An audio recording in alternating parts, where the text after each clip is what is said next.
Hello everyone, the unzip motion में मैं आपका फिर से स्वागत करता हूं। आज हम एक नई क्लास करेंगे जिसमें हम देखेंगे नई चीज़ें जो लेते हैं उनमें क्या क्या सेटिंग्स चेक करनी होती है और वो कैसे यूज़ होती हैं। सबसे पहले हम एक नई कंपोजिशन लेते हैं। मैं इसका नेम रखता हूँ मास्टर, हिट ओके। तो लेयर में जाके हम आज कुछ चीज़ें यहाँ पर देखेंगे जो हमने अभी तक नहीं की हैं। पहले हम टेक्स्ट और सॉलिड कर चुके हैं और शेप लेयर भी हमारा हो चुका है। आज हम करते हैं कैमरा। सबसे पहले जब भी हम कैमरा लेते हैं आपको कुछ चीज़ों का ध्यान देना है। एक तो यहाँ पर ये जो 1 नोड है ये हमेशा 2 नोड होना चाहिए और इसका कैमरा लेंस 35 डिफ़ॉल्ट है। आप इसको डिफ़ॉल्ट ही रहने दीजिए। बहुत रेयर चांस होता है हमें 50 mm या 200 mm का लेंस लेना पड़े। और बाकी सेटिंग्स अभी आप डिफ़ॉल्ट छोड़ सकते हैं। ये जो डेप्थ ऑफ फील्ड है हम बाद में भी ऑन कर सकते हैं। मैं इसको ओके करता हूँ और अभी हम एक लेयर लेते हैं, सॉलिड लेयर। इसको मैं थोड़ा स्केल डाउन कर लेता हूँ और यहाँ पर ये जो प्रॉपर्टीज़ हैं मैं ये आपको पहले करवा चुका हूँ।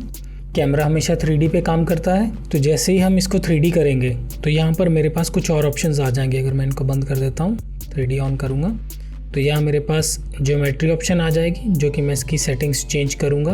अगर क्लासिक 3D से मैं सिनेमा 4D करता हूँ तो ये ऑन हो जाएंगी सारी और नीचे मुझे यहाँ कुछ ऑप्शंस मिल जाएंगी जो हम आगे जाके देखेंगे। फिलहाल के लिए हम फोकस करते हैं जो कुछ नई चीज़ें लेनी है। तो ये मैंने 3D ऑन कर दिया। यहाँ पर मेरे पास इसके व्यू आते हैं इसको देखने के लिए। सबसे पहले एक्टिव कैमरा। जो एक्टिव कैमरा होता है वो मेरा फाइनल रिजल्ट होता है।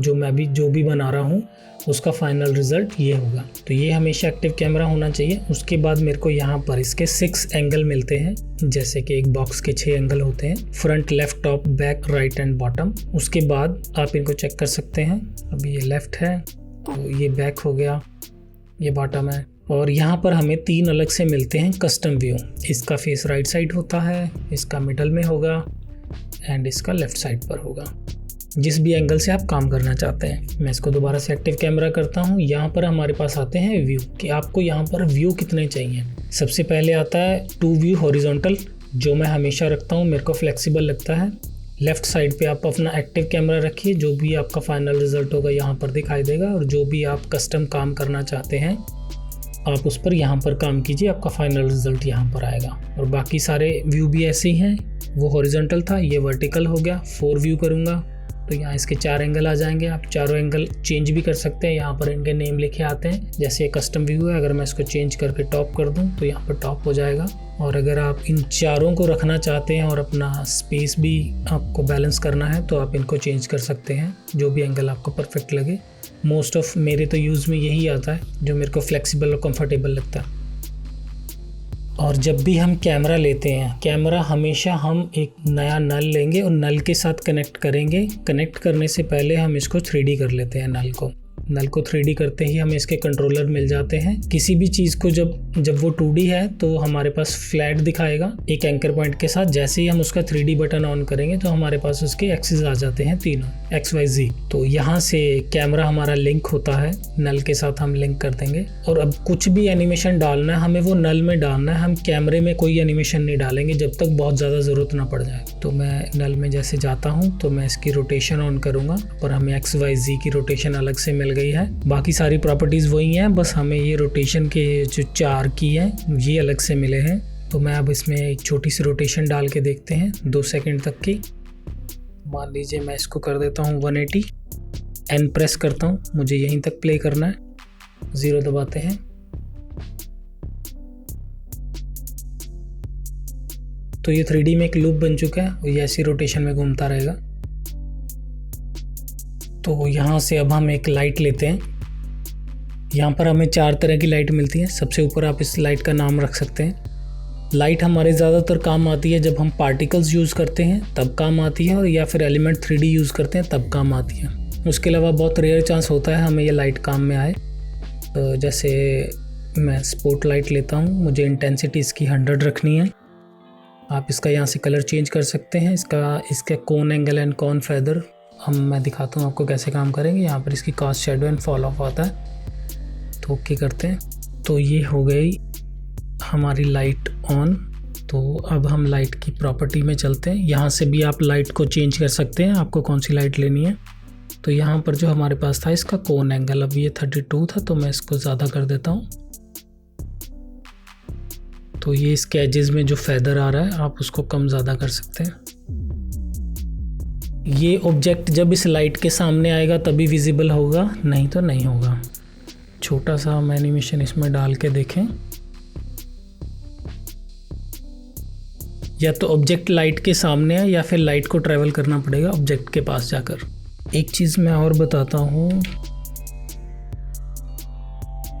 फिट टू स्क्रीन करते हैं। तो अभी एग्जांपल मेरे पास यहाँ पर कुछ ये हमारे स्क्रीन के ऊपर एलिमेंट हैं, हम कुछ भी एनिमेशन बना रहे हैं, हमारी स्क्रीन के ऊपर ये 5 एलिमेंट पड़े हैं। अब मुझे सीन चेंज करना है कि ये वाले सारे एलिमेंट एक बार में स्क्रीन से बाहर जाएंगे और नई स्क्रीन के नए एलिमेंट स्क्रीन पर आएंगे। अभी तो ये मैंने सिर्फ 5 बना दिए। अगर हमारा कंपोजिशन काफ़ी ज़्यादा हैवी है, मान लीजिए यहाँ पर 100 एलिमेंट पड़ा है या 50 एलिमेंट पड़े हैं, तो हम क्या करते हैं, उन सबको एग्जिट करने के लिए हम एक एक पर पोजीशन तो लगाएंगे नहीं कि सबसे पहले इस पे पोजीशन लगा दी फिर इस पे पोजीशन लगा दी, तो ये तो काफ़ी ज़्यादा टाइम टेकिंग हो जाएगा। तो उसके लिए शॉर्टकट के लिए हमारे पास हमें प्रोवाइड किया गया नल। नल क्या करता है, नल हम इन सबको सिलेक्ट करके इसके साथ पेरेंट कर देते हैं और फिर हम जब सिर्फ नल में एनिमेशन डालेंगे, आप यहाँ पे 50 हैं, 100 हैं, 150 है, 200 है, जितने भी एलिमेंट्स पड़े हैं आप उन सबको सिलेक्ट कीजिए, नल के साथ कनेक्ट कीजिए और आप उनको स्क्रीन से आउट कर सकते हैं और दूसरी आपकी कंपोजिशन आ सकती है। सो बेसिकली जो नल है वो एक ऐसा कंट्रोलर है जो आपकी सारी लेयर्स को ड्राइव करके लेके जा सकता है। वैसे आप एक चीज़ और भी कर सकते हैं, फॉर एग्ज़ाम्पल जैसे कि आप ये 4 को सिलेक्ट करके 5वें से कनेक्ट कर दें और 5वें में आप एनिमेशन डाल सकते हैं, तो ऐसे भी हो सकता है। लेकिन अगर 5वें में पहले से कोई एनिमेशन डली हुई है तो फिर कई बार दिक्कत हो जाती है, इसीलिए सेफर साइड के लिए बेटर है कि हम नल लें। नल इजी है और यूज़ में भी इजी रहता है और इसका काफ़ी ज़्यादा यूज़ भी होता है और काफ़ी कंफर्टेबल भी है, और आप जितने मर्जी नल लेते जाएं कोई इशू नहीं है, यहाँ सॉलिड में वो कनेक्ट होते रहेंगे। ठीक है, उसके बाद आता है हमारे पास एक एडजस्टमेंट लेयर आती है। वैसे इसके नाम से ये क्लियर हो जाता है कि ये लेयर क्या काम करती होगी। ये हमारी एडजस्टमेंट में काम आती है। ये दिखाई नहीं देती, ट्रांसपेरेंट होती है, लेकिन अगर मैं इसके ऊपर कोई भी इफ़ेक्ट अप्लाई करूँगा तो वो इफ़ेक्ट हमें दिखाई देगा। जैसे मैं यहाँ पर अगर एक इफ़ेक्ट अप्लाई करूँ फिल का, तो ये सारे बॉक्स रेड हो जाएंगे। तो अगर मैं इसको मूव करता हूँ तो आप देखेंगे जहाँ जहाँ पे मेरी लेयर होगी वहाँ पर ये अपना जो इफ़ेक्ट मैंने अप्लाई किया है उसको दिखाएगा, बाकी सब डिफ़ॉल्ट रहता है। बेसिकली क्या होता है, कई बार हमारे पास बहुत सारी लेयर्स होती हैं और कुछ लेयर्स के ऊपर या फिर किसी पार्ट के ऊपर, किसी प्रपोर्शंस के ऊपर हमें कोई इफ़ेक्ट दिखाना होता है, तो एडजस्टमेंट लेयर बहुत काम आती है। अगर मुझे फास्ट ब्लर लगाना है तो मैं यहाँ से अप्लाई करूँगा तो इसके ऊपर दिखाई देगा वो। जैसे कि अगर कोई एनिमेशन है और ये जो 5 मेरे बॉक्सेस हैं इसके ऊपर एक टेक्स्ट आएगा, ये कुछ एलिमेंट्स हैं हमारी स्क्रीन के ऊपर, इसके बाद हमारी स्क्रीन के ऊपर एक बड़ा सा टेक्स्ट आएगा जो इम्पॉर्टेंट है हमें कि सबको रीड हो वो, तो उसके लिए हम एक एडजस्टमेंट लेयर लगा के हम अगर इसको 20 कर देंगे तो पीछे का हमारा जो सारा बैकग्राउंड है वो ब्लर हो जाएगा और हमारा जो टेक्स्ट है वो ज़्यादा विजिबल होगा कि हम उसको देख सकें। ठीक है, तो एडजस्टमेंट लेयर हमारे ऐसे काम आती है, किसी न किसी कोई जब हम इफ़ेक्ट बनाएंगे तो उसमें अप्लाई करेंगे तो और ज़्यादा क्लियर हो जाएगा। और 2 चीज़ें और हैं, थोड़ी एक्सप्लेन कर देता हूँ। जो मैं ग्राफ में आपसे बोलता हूँ कि हमेशा ग्राफ को अगर आप यूज़ करेंगे तो काफ़ी अच्छा एनिमेशन होता है, तो आज एक छोटा सा मैं एक सैम्पल बता देता हूँ आपको। मैं इसके डुप्लीकेट बना लेता हूँ। बेसिकली ग्राफ को मैंने पर्सनली 3 पार्ट्स में डिवाइड किया है। एक होता है लेफ़्ट माउंटेन, जिसको मैं लेफ़्ट माउंटेन बोलता हूँ, एक को मैं मिडल माउंटेन बोलता हूँ, एक को मैं राइट माउंटेन बोलता हूँ। मैं आपको वो दिखा देता हूँ कैसे। ये तीनों को सिलेक्ट किया, मैंने पोजीशन लगा दी है और मैं एन प्रेस कर देता हूँ, मुझे इतना ही प्ले करना है। तो अभी ये डिफ़ॉल्ट है।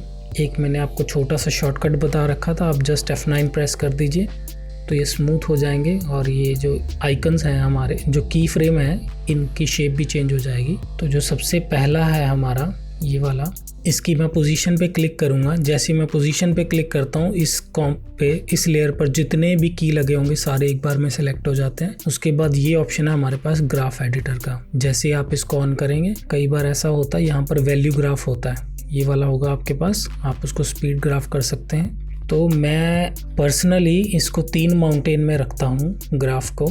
एक बड़ी क्लास में तो मैं समझाऊंगा ही, आज एक छोटा सा बता देता हूँ सैंपल। ये हो गया मेरा लेफ्ट माउंटेन। सेकंड वाले को सिलेक्ट करते हैं। आप जस्ट इस पॉइंट को सिलेक्ट कीजिए और ये जो येलो हमारे पास हैंडल आता है आप इसको ड्रैग करेंगे तो इसकी शेप चेंज होती जाएगी। तो ये हो गया हमारा मिडल माउंटेन और ये हो गया हमारा राइट माउंटेन।